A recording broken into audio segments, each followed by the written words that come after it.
4 victimes, dont 3 blessés et sous soins à l'hôpital de district de la Cité des Palmiers, des populations apeurées et une caissière du débit de boissons encore sous le choc. Les traces du passage des microbes au lieu dit Malibu à la Cité des Palmiers sont encore perceptibles. L'un d'eux qui m'a bloqué en me posant la question « Où vas-tu? Donne ma part ».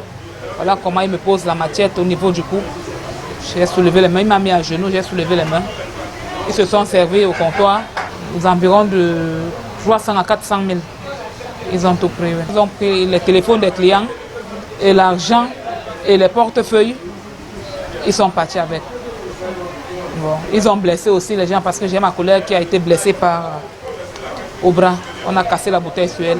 Dans ces images amateurs filmées dans la nuit du dimanche 6 octobre dernier, l'on peut vivre la peur des populations attaquées par la dizaine de délinquants armés de couteaux et machettes. La quantité de sang sur le sol témoigne de l'atrocité des blessures. Ils étaient armés, ils avaient des haches, des couteaux, des machettes, même des goudins.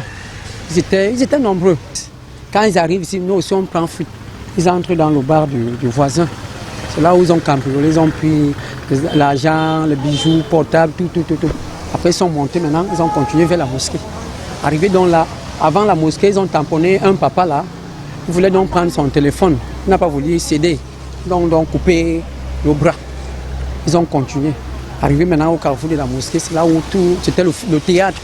Malgré la descente des autorités administratives sur le terrain, cette nouvelle attaque des microbes dans ce quartier de Douala 5e vient accentuer l'état de psychose dans lequel vivaient déjà les riverains.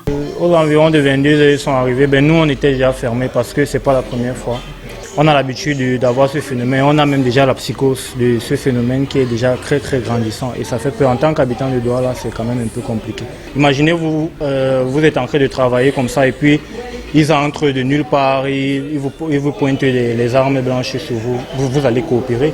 À la compagnie de gendarmerie de Douala 2e, l'on annonce une opération coup de poing avec des contrôles et des fouilles afin de mettre la main sur ces présumés criminels.